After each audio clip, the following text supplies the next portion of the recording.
आईने के सामने भीगी पलकों से बैठी हुई थी। उसने एक नजर खुद को देखा और आंसुओं को आंखों में जगह न मिली तो लुढ़ककर उसके गालों पर बहने लगे। इस सजे हुए रंग को देखकर उसकी रूह कांप गई। उसकी आंखों के सामने एक खूबसूरत मंजर घूम गया। उसने आंखें बंद की और अब उसके आंसू मुस्कुराहट में बदल गए।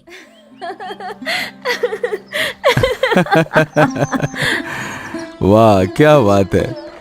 अच्छा ये बताओ वृंदा, सही सही बताना, तुम मुझे कभी छोड़ के तो नहीं जाओगी ना? हाँ बिल्कुल, मेरे लिए तो कोई राजकुमार आएगा और फिर देखना मैं तुमको यूं भुला दूंगी। ए वृंदा, ऐसा कभी मत करना। मर जाऊंगा मैं तुम्हारे बिना। कोई नहीं है तुम्हारे सिवा मेरी जिंदगी में इतना खास। मेरी जिंदगी की जितनी भी खुशी है ना, वो सब तुमसे है।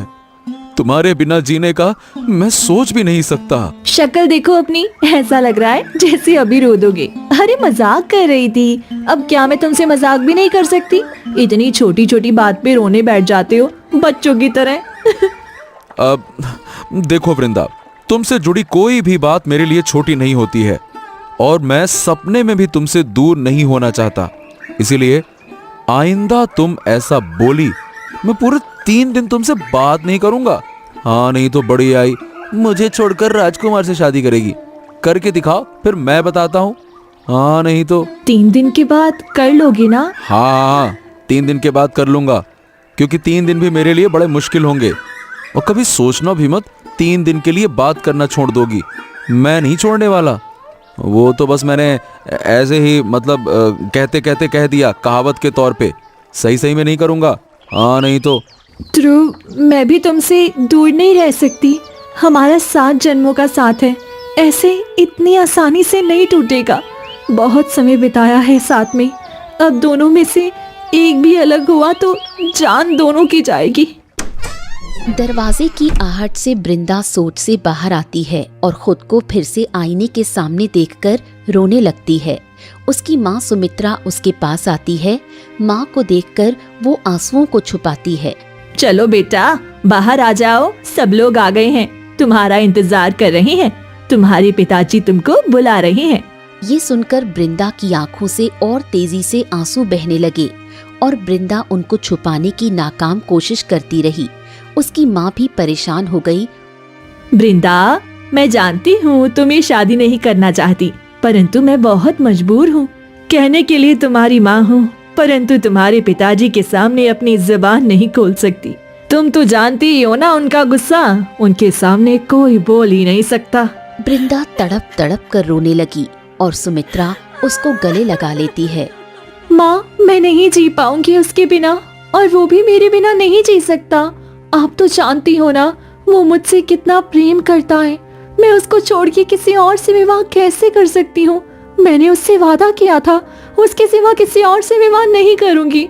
फिर आज कैसे अपना वादा तोड़ दूं? मेरी बच्ची, मैं सब समझ रही हूँ। मैं तेरी माँ हूँ। मुझसे ज्यादा तेरा दर्द कौन समझ सकता है रे?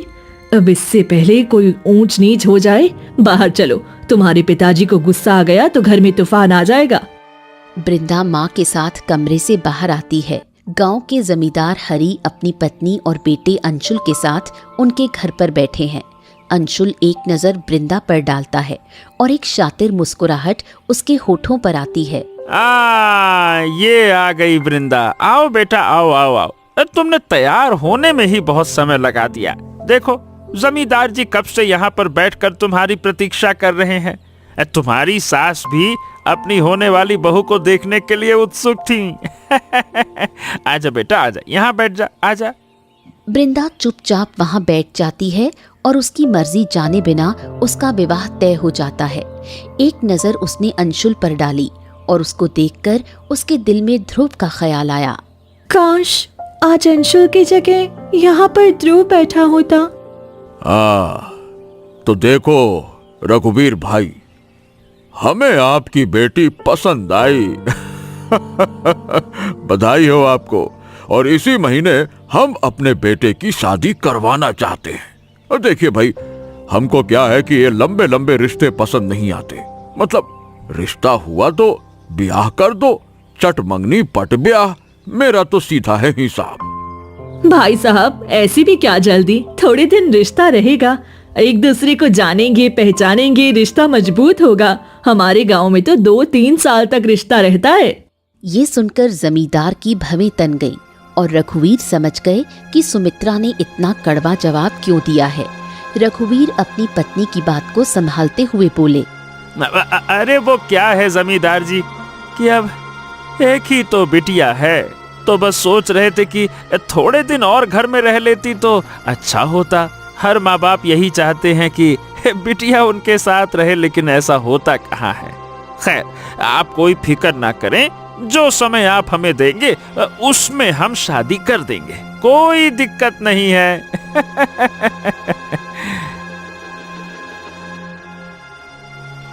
जमींदार हरि अपने परिवार के साथ जैसे ही उठकर बाहर की ओर बढ़ते हैं, तभी रघुवीर का गुस्सा फूट पड़ता है।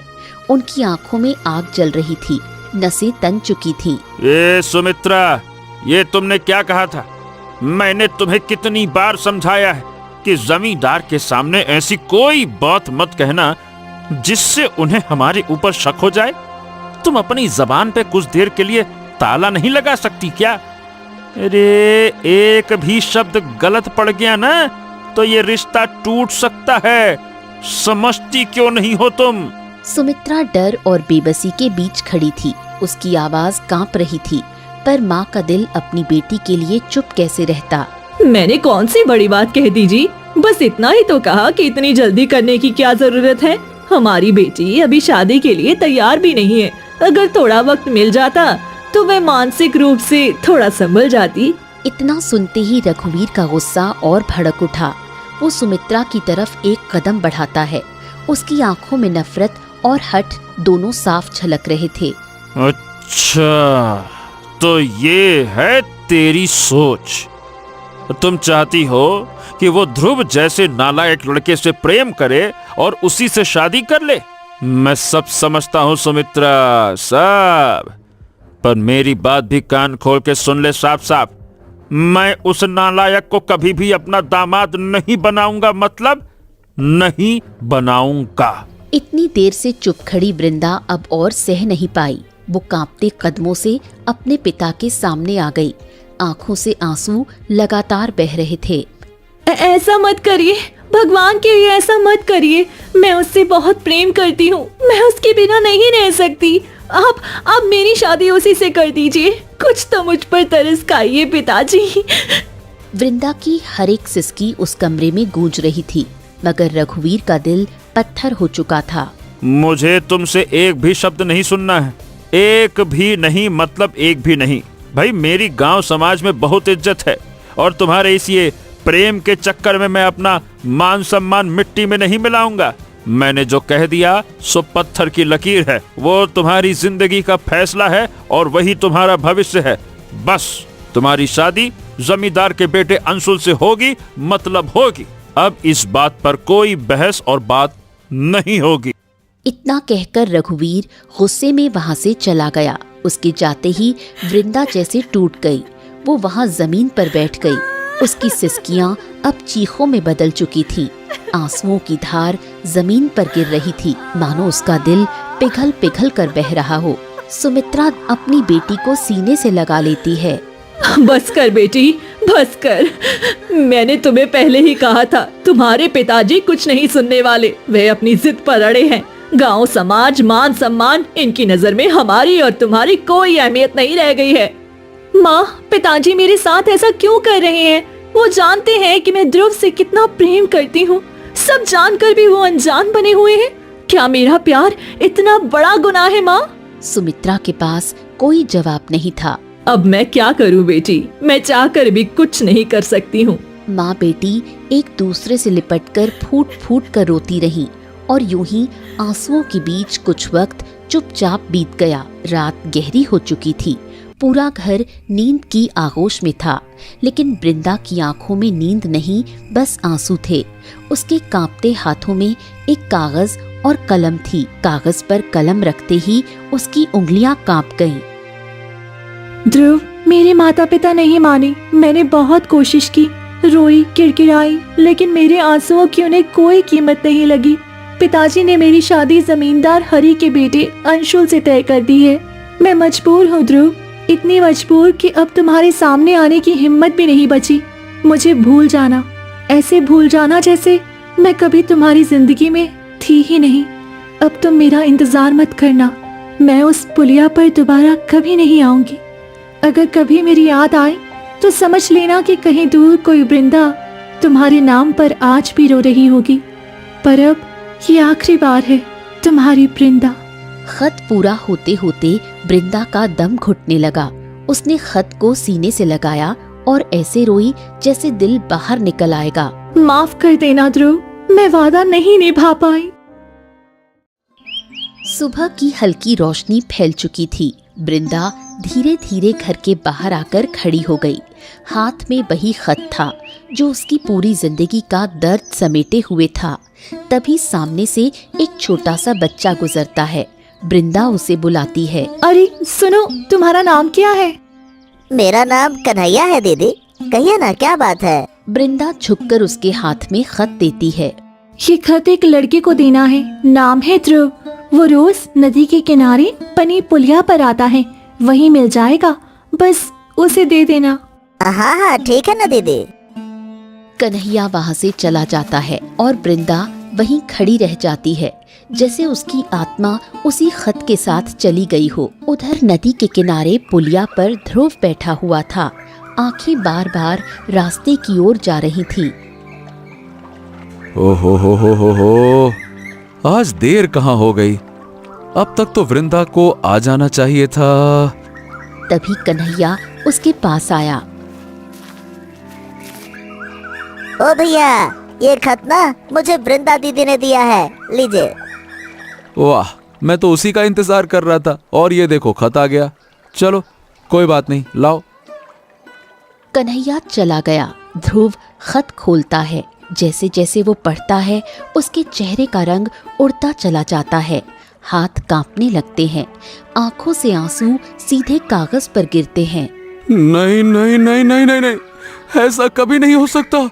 ऐसा कभी नहीं हो सकता। नहीं। वो वहीं बैठकर फूट फूट कर रोने लगा। कभी हंसता है, कभी रोता है, कभी अपने बाल नोचने लगता है।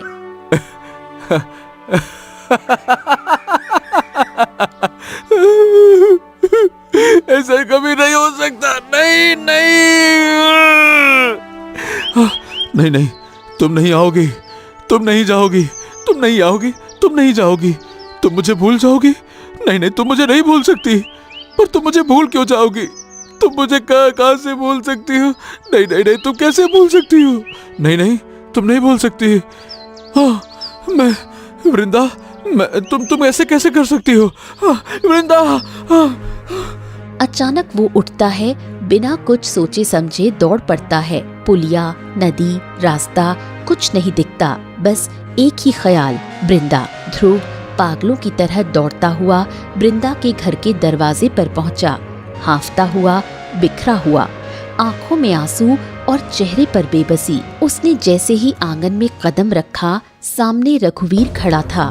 ध्रुव को देखते ही उसका चेहरा गुस्से से तमतमा उठा। तू? अरे तेरी इतनी हिम्मत कैसे हुई मेरे घर में घुसने की? अभी के अभी यहाँ से निकल जा, नहीं तो लात मार के बाहर निकालूंगा। निकल यहाँ से। ध्रुव कुछ बोलने की कोशिश करता है, लेकिन शब्द गले में अटक जाते हैं। वो अचानक रघुवीर के पैरों में गिर जाता है। देखिए, मैं आपसे हाथ जोड़कर विनती करता हूँ। मैं वृंदा से बहुत प्रेम करता हूँ। मेरी पूरी दुनिया वही है। मैं उससे शादी करना चाहता हूँ। उसे बहुत खुश रखूंगा। आप चाहे तो मेरी जान ले लीजिए, पर वृंदा को मुझसे अलग मत कीजिए। उसका माथा जमीन से लगा हुआ था। आंसू मिट्टी में घुल रहे थे। आप मुझे एक मौका तो दीजिए। मैं साबित कर दूंगा कि मैं उसके लायक हूँ। वृंदा मेरी साहस है। मैं उसके बिना जिंदा नहीं रह पाऊंगा। रघुवीर का चेहरा और सख्त हो गया। ठीक है, अगर तुम उसके बिना जिंदा नहीं रह सकते तो कोई बात नहीं, मैं तुम्हें एक मौका देता हूँ। चलो, मैं तुम्हें मौका ये देता हूँ कि जाओ, कहीं किसी नदी तालाब में डूबकर मर जाओ। मेरी चौखट से चले जाओ, क्योंकि मैं तुम्हारी हत्या का पाप नहीं लेना चाहता। चले जाओ, बहुत हो गई तुम्हारी नौटंकी। तुम जैसे लड़के मेरे घर की चौखट लांगे, ये मैं बर्दाश्त नहीं करूंगा। अगले ही पल रघुवीर ने ध्रुव को जोर से लात मारी।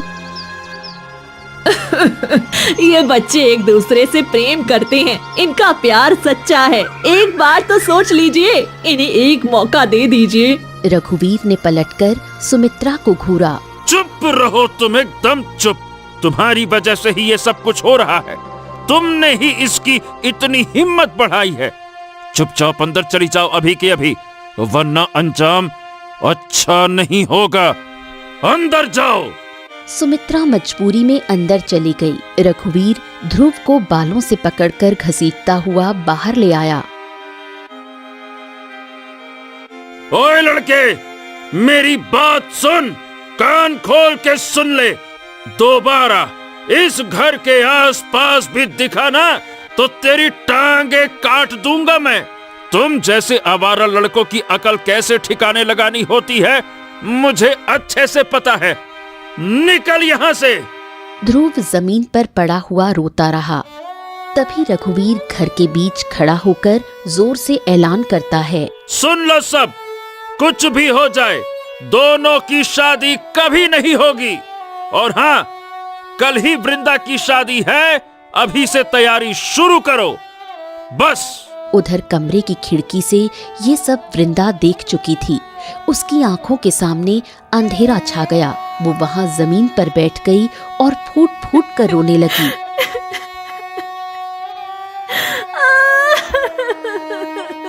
ध्रुव, मुझे माफ कर देना।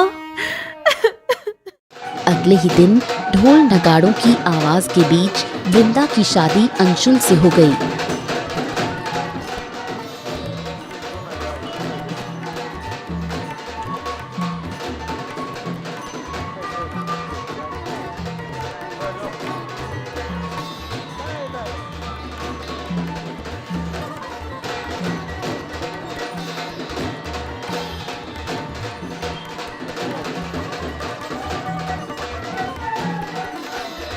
और विदा के बाद जब वृंदा ससुराल पहुंची तो पूरा आंगन रोशनी से भरा हुआ था। जमींदार हरी के चेहरे पर अजीब सी संतुष्टि थी, जैसे उसने कोई कीमती चीज जीत ली हो।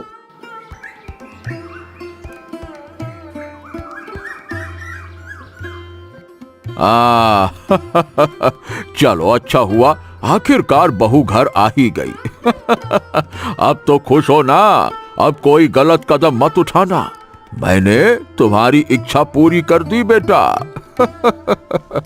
अंशुल वृंदा की तरफ देखता है। उसकी आंखों में चाह नहीं बल्कि जीत का घमंड साफ दिखता है। हाँ, मैं बहुत खुश हूँ पिताजी, बहुत खुश। मुझे ऐसे ही सुंदर लड़की चाहिए थी। अब मजा आ जाएगा।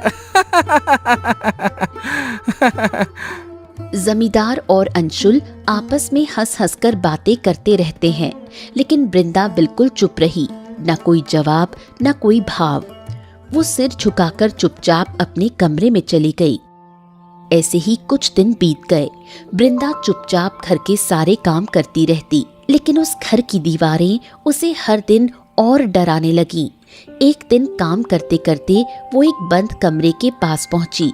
अंदर से किसी के रोने की आवाज आ रही थी, बहुत धीमी लेकिन दिल चीर देने वाली। वृंदा के कदम अपने आप उस दरवाजे की ओर बढ़ गए। तभी पीछे से अंशुल की आवाज गूंजी। अरे रुको रुको रुको, उस कमरे में नहीं जाना है तुम्हें। लेकिन इस कमरे में रोज रोने की आवाज आती है। मैंने कभी किसी को देखा नहीं, शायद कोई बीमार हो। अंशुल की आंखें लाल हो गईं। मैंने जितना कहा है उतना करो, ज्यादा सवाल पूछने की जरूरत नहीं है। मैंने कहा नहीं मतलब होता है नहीं, समझे? चल हटो यहाँ से। उसने वृंदा को धक्का देकर वहाँ से हटा दिया। वृंदा लड़खड़ा गई, लेकिन कुछ कहा नहीं। उसके मन में डर बैठ गया। कुछ तो है इस घर में जो ये लोग मुझसे छुपा रहे हैं। मुझे इसका सच जानना होगा। उस रात जब पूरा घर गहरी नींद में डूबा था, वृंदा चुपचाप उठी। दिल तेज तेज धड़क रहा था, कदम कांप रहे थे। वो उसी बंद कमरे के सामने पहुंची और धीरे से कुंडी खोली। दरवाजा खुलते ही उसकी आंखें फटी की फटी रह गईं। कमरे के कोने में एक लड़की बैठी थी, गर्भवती, बिखरे बाल, आंखों में असहाय आंसू, और वो फूट फूट कर रो रही थी। तुम कौन हो और इस हालत में यहाँ क्या कर रही हो? तुम्हें किसने यहाँ बंद किया है? मेरा नाम अर्चना है और मैं अंशुल की पहली पत्नी हूँ। वृंदा का दिमाग सुन्न पड़ गया। ये कैसे हो सकता है? मैं भी उसकी पत्नी हूँ। उसने पहले मुझसे प्रेम किया, मुझसे शादी की, लेकिन जैसे ही मैं गर्भवती हुई और मेरा शरीर बदलने लगा, मैं उसे बदसूरत लगने लगी। उसने मुझे मारा, इस कमरे में बंद कर दिया और तुमसे शादी कर ली, क्योंकि तुम सुंदर थी और उसे पता था तुम्हारे माता पिता लालच में जल्दी रिश्ता कर देंगे। वृंदा की सांसें तेज हो गईं। इन्होंने मेरे साथ इतना बड़ा धोखा किया है। मैं अभी सबको बता दूंगी, पिताजी को, मुखिया को। नहीं, वक्त रहते यहाँ से चली जाओ। ये लोग बहुत खतरनाक हैं, वह तुम्हें भी जान से मार देगा। नहीं, मैं तुम्हें यहाँ छोड़कर नहीं जाऊंगी, मैं तुम्हें बाहर निकालूंगी। जैसे ही उसने अर्चना को उठाने की कोशिश की, तभी सामने जमींदार हरी और अंशुल खड़े हुए थे। ये तुम क्या कर रही हो? मैंने तुम्हें इस कमरे को खोलने से मना किया था ना। अब तुम्हें इसकी कीमत चुकानी पड़ेगी। इसे छोड़ दो, इसमें इसकी कोई गलती नहीं है, ये बहुत अच्छी है। वृंदा आगे बढ़ती है। तुम लोगों ने मुझे धोखा दिया है, मैं सबको बता दूंगी, कोई तुम्हें नहीं छोड़ेगा। तभी जमींदार जोर से हंसता है। तू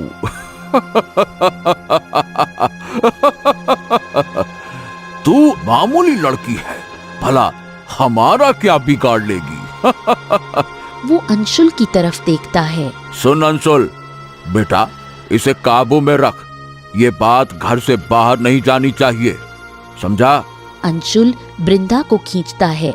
वृंदा भागने की कोशिश करती है। अगले ही पल अंशुल का जोरदार थप्पड़ वृंदा के चेहरे पर पड़ा।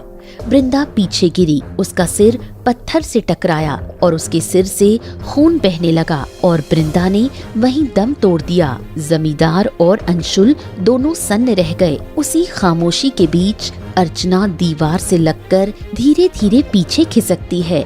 जमींदार हरी और अंशुल वृंदा के शरीर को घूर रहे थे। किसी की नजर अर्चना पर नहीं गई। अर्चना उसी अंधेरे का फायदा उठाकर घर से बाहर भाग गई। हाँ, पिताजी अब क्या करेंगे? ये तो मर गई है। अगर किसी ने देख लिया और अगर गांव में बात फैल गई तो सब कुछ खत्म हो जाएगा। हमारी इज्जत, हमारा नाम सब मिट्टी में मिल जाएगा। अरे घबराने की जरूरत नहीं है। शांति रख, लंबी लंबी सांस ले। सोच समझकर कदम उठाना पड़ेगा। अगर ये बात बाहर गई तब कोई हमें नहीं बचा पाएगा। हाँ पिताजी लाश को ऐसे नहीं छोड़ सकते। हमें इसको ठिकाने लगा देना चाहिए। इसे ठिकाने लगाना ही पड़ेगा, अभी और यहीं, ऐसे कि किसी को भनक भी ना लगे, जैसे कि ये कभी इस घर में आई ही नहीं। और अगर कोई पूछेगा तो हम बता देंगे, अरे भाग गई होगी किसी के साथ मुंह काला करके। दोनों ने मिलकर वृंदा को उठाया।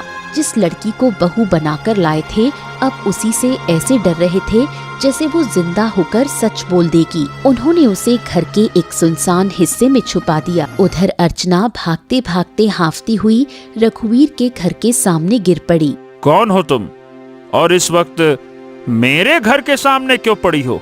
अर्चना रोते हुए उठी, उसकी आवाज कांप रही थी। मैं अंशुल की पत्नी हूँ, जमींदार हरी की बहू। मुझे उसी घर में कैद करके रखा था। वह लोग बहुत दरिंदे हैं। आज उन्होंने इसे इतना मारा कि उसका सर पत्थर से टकरा गया और वो वहीं मर गई। अब आपकी बेटी इस दुनिया में नहीं रही। सुमित्रा की चीख ने पूरे आंगन को चीर दिया। नहीं, ये झूठ है। मेरी बेटी इतनी कमजोर नहीं थी, वह जिंदा है। मुझे मेरी बेटी चाहिए। कह दो ये सब झूठ है। रघुवीर सन्न रह गया। मेरी वृंदा, मेरी वृंदा, मेरी फूल सी बच्ची, जिसे मैंने उंगली पकड़कर चलना सिखाया, वो ऐसा कैसे, वो ऐसे कैसे मर सकती है, कैसे? ये सब आपकी जिद की वजह से हुआ। मैंने रोका, मना किया, लेकिन आपने नहीं सुनी। मेरी बेटी को मौत के घर भेज दिया। अर्चना ने रोते हुए सिर झुका लिया। मैं अब यहाँ नहीं रुक सकती। अगर वह लोग मुझे पकड़ लेते तो मुझे भी मार देते। मुझे माफ कर दीजिए। मैं आपकी बेटी को नहीं बचा पाई हूँ और मुझे किसी भी तरह अब अपने परिवार वालों के पास जाना है। उन लोगों ने झूठ बोलकर मेरे परिवार वालों को बता दिया कि मैं घर छोड़कर भाग गई, लेकिन उन लोगों ने मुझे हमेशा एक कैदी बनाकर रखा। और आज आपकी बेटी की वजह से मैं तो घर से निकल गई, लेकिन वो मौत के मुंह में चली गई। इतना कहकर अर्चना वहां से चली गई। रघुवीर टूट चुका था। उसका सीना दर्द से फट रहा था। उसने गांव के कुछ लोगों को इकट्ठा किया और सब लोग जमींदार के घर पहुंचे। मैं अपनी बेटी से मिलूंगा, अभी और इसी वक्त। उसे बाहर बुलाओ। अरे रघुवीर समधी जी, अरे इतनी क्या हड़बड़ी है? आपकी बिटिया अभी यहाँ नहीं है, वो मंदिर गई है। आते ही मैं उसे आपके घर भिजवा दूंगा। हाँ हाँ, वो वृंदा पूजा करने के लिए गई है। हाँ, झूठ मत बोलो जमींदार, मुझे सब कुछ पता चल चुका है। तुम लोगों ने मेरी बेटी को मार दिया है। अगर उसे अभी के अभी मेरे सामने लेकर नहीं आए, मैं इस घर को जला के राख कर दूंगा। ए रघुवीर, अपनी हद में रहो। ये मेरा घर है, समझे? जमींदार का घर।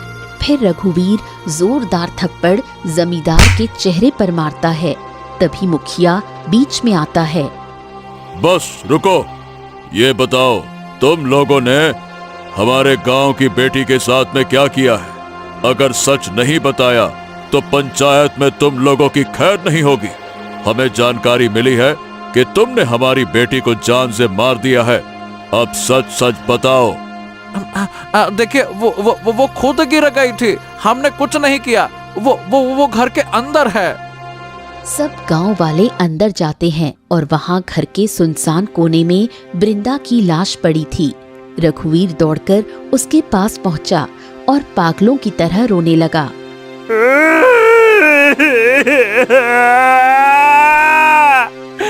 मैंने क्या कर दिया है, क्या कर दिया? मैंने अपनी बेटी को खुद मौत के मुंह में धकेल दिया। मुझे माफ कर दे वृंदा, माफ कर दे। मैं तेरा गुनहगार हूँ। वो वृंदा से लिपट गया। उसका रोना पत्थर दिलों को भी हिला देता। रघुवीर अपनी बेटी को लेकर अपने गांव लौट आया। उसी भीड़ में एक मासूम निगाह सच को पहचान गई। जैसे ही उसकी नजर चिता पर पड़ी, उसके कदम ठिठक गए। हैं? नहीं नहीं नहीं नहीं नहीं नहीं, ये नहीं हो सकता। ये तो वही वृंदा दीदी है जिन्होंने मुझे खत देकर कहा था कि ध्रुव भैया तक पहुंचाना था। अगर दीदी मर गई तो ये बात तो ध्रुव भैया को बताना ही होगा मुझे। वो खुद से लड़ता हुआ अचानक दौड़ पड़ा। वहीं पुलिया पर ध्रुव जमीन पर पड़ा था, जैसे उसकी रूह उससे पहले मर चुकी हो। आंखें खुली थी पर दुनिया से कोई रिश्ता नहीं था। ध्रुव भैया, आप यहाँ ऐसे क्यों पड़े हैं? उठिए ना, घर चलिए, नहीं तो आप बीमार पड़ जाओगे। उसने कोई जवाब नहीं दिया। भैया, मैं आपको एक बात बताऊं, पर आप टूट मत जाना। वो वृंदा दीदी, वो अब नहीं रही भैया। वो नहीं रही। क्या कहा तुमने? फिर से कहो, शायद मैंने गलत सुना। क्या कहा तुमने? हाँ भैया, वो मर गई। चिता गांव लौट रही है भैया, वो नहीं रही। ध्रुव चीख नहीं पाता, वो बस उठता है और भागता है, जैसे मौत से आगे निकल जाना चाहता हो। वहीं वृंदा की लाश सफेद कपड़ों में पड़ी थी। ध्रुव उसे देखता है और वहीं घुटनों के बल बैठ जाता है। ए वृंदा, ए वृंदा, ये क्या मजाक कर रही हो? उठो ना। तुम जानती हो ना, मुझे ये सब मजाक पसंद नहीं है। तुम हर बार मजाक करती हो, कभी कहती हो कभी छोड़ के नहीं जाऊंगी, फिर कहती हो कोई राजकुमार आएगा तो चली जाऊंगी। देखो, मुझे ये मजाक पसंद नहीं है। मैं तुम्हें माफ कर देता था, इसका मतलब ये नहीं है कि तुम मजाक करती जाओगी। उठो ना, उठ जाओ वृंदा, मैं इस बार माफ नहीं करूंगा। उठ जाओ, मैं तुम्हें आ गया हूं लेने। उठ जाओ वृंदा, ए वृंदा। ध्रुव उसके शरीर से लिपट जाता है। ए वृंदा, उठो। अरे उठो वृंदा, उठ क्यों नहीं रही हो? उठो, बात करो मुझसे। तुमने कहा था कि मरने से पहले मुझे देखोगी। तुमने ये वादा क्यों तोड़ दिया? मैंने कौन सा गुनाह किया था जो तुम इस तरह से छोड़ के चली गई? उठ जाओ वृंदा, मैं तुमसे बहुत प्यार करता हूँ। उठ जाओ। ये नजारा देख रघुवीर की आंखों से आंसू छलक पड़े। मुझे माफ कर दे बेटा, माफ कर दे। मैं तुम्हारे प्यार को नहीं समझा और मैंने अपने हाथों से अपनी बेटी को मौत के मुंह में धकेल दिया। आप मेरे वृंदा के कातिल हो। आपने उसे जान से मारा है। मैं आपको कभी माफ नहीं करूंगा, कभी नहीं। मेरी वृंदा मुझे छोड़कर नहीं जा सकती। उसने मुझसे वादा किया था। मुखिया आगे आया। अब देखिए, अब हमें आगे बढ़ना चाहिए। धर्म हमें निभाना ही होगा। ये शरीर नहीं है, अब ये केवल मिट्टी है। इसे मुक्त करना जरूरी है। बेटा, तुम अपने आप को संभालो। हमें अब विधि विधान से अंतिम संस्कार करना होगा बिटिया का। आओ। वहीं सुमित्रा, जो अब तक एक जिंदा लाश बनकर पड़ी थी, ये शब्द सुनते ही चीख उठी। नहीं, मैं अपनी बेटी को आग नहीं दूंगी। जिसे मैंने लोरी सुनाई उसे जलते नहीं देख सकती। तुम लोग चले जाओ, कोई मेरी बेटी को नहीं छुएगा। सुमित्रा, मुझे माफ कर दो। तुम्हारी बेटी का कातिल मैं हूँ। मैंने अपने हाथों से अपनी बेटी वृंदा की हत्या कर दी। तुम्हें जो सजा देनी है दे दो, पर हमारी बेटी को अंतिम विदाई देने दो, नहीं तो उसकी आत्मा को कभी शांति नहीं मिलेगी। आग? नहीं, वृंदा को आग नहीं लगाने दूंगा मैं। नहीं, उसे आग से बहुत डर लगता था। मुझे आग लगा दो, लेकिन वृंदा को आग मत लगाना। वो मुझसे कहती थी उसे आग से सबसे ज्यादा डर लगता है। कोई नहीं छुएगा इसे। नहीं। ध्रुव बेटा, सच्चा प्रेम छोड़ना सिखाता है। अगर तुम उसे चाहते हो तो उसे शांति दो, नहीं तो वृंदा बिटिया को कभी शांति नहीं मिलेगी। ठीक है, अगर यही आखिरी सेवा है तो कर लो, पर मेरी भी चिता उसके पास जलेगी। इतना कहकर ध्रुव रोते हुए अपने घर चला गया। कुछ ही देर में रात उतर चुकी थी। पूरा गांव सो गया था, लेकिन एक कमरा था जहां नींद नहीं, सिर्फ दर्द जाग रहा था। ध्रुव अपने कमरे में अकेला बैठा था। उसकी सिसकियों की आवाज खामोशी को भी डरा रही थी। वो बार बार उठता, फिर बैठ जाता, जैसे किसी से मिलने की उम्मीद हो, और हर बार टूटकर गिर पड़ता। वृंदा, तुम सच में चली गई, मुझे यूं अकेला छोड़कर। मैंने कभी सोचा भी नहीं था कि एक दिन बिना तुम्हारे सांस लेनी पड़ेगी। तुम मेरी आदत नहीं थी, तुम मेरी जिंदगी थी, और अब मेरे पास सिर्फ सांस चल रही है, जिंदगी नहीं। तभी उसकी नजर एक पुराने संदूक पर गई। कांपते हाथों से उसने उसे खोला। एक मुड़ा तोड़ा कागज, वृंदा का आखिरी खत। ध्रुव खत को पहचानते ही जमीन पर गिर पड़ा। तुम कहती थी हमारा प्यार पाप नहीं, लेकिन इस समाज ने हमें पापी बना दिया। गांव, समाज, इज्जत सब जीत गए। हम हार गए वृंदा, हम हार गए, हम हार गए। वो धीरे धीरे उठा, पंखे की ओर देखा। इस दुनिया में इस दुनिया में तो हम कभी साथ नहीं रह पाए। किसी ने हमें मिलने ही नहीं दिया।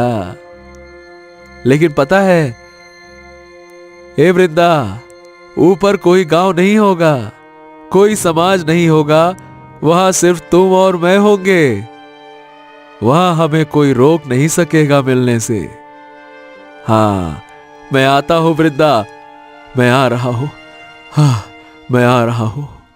उसने कपड़ा पंखे में बांधा। कमरे में सन्नाटा फैल गया।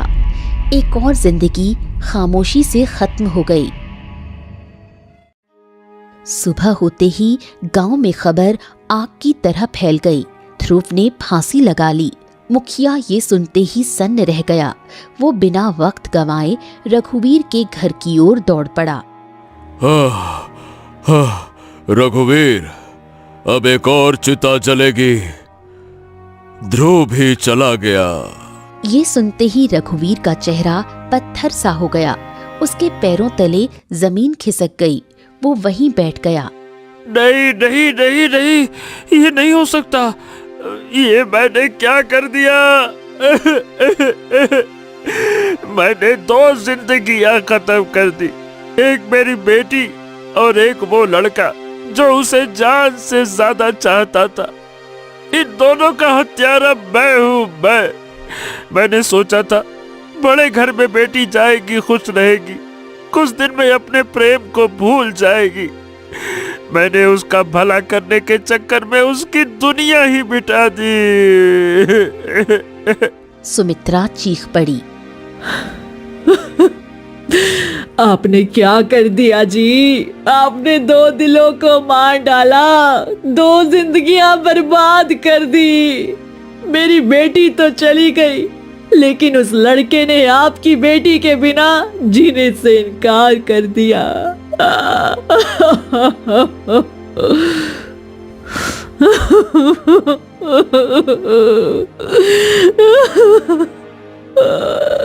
रघुवीर और सुमित्रा एक दूसरे से लिपटकर फूट फूट कर रोने लगे। ऐसी प्रेम कहानी मैंने अपने जीवन में नहीं देखी। ये प्रेम नहीं, ये बलिदान था।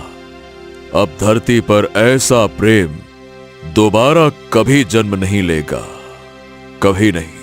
उस दिन के बाद गांव में ध्रुव और वृंदा का नाम मिसाल बन गया।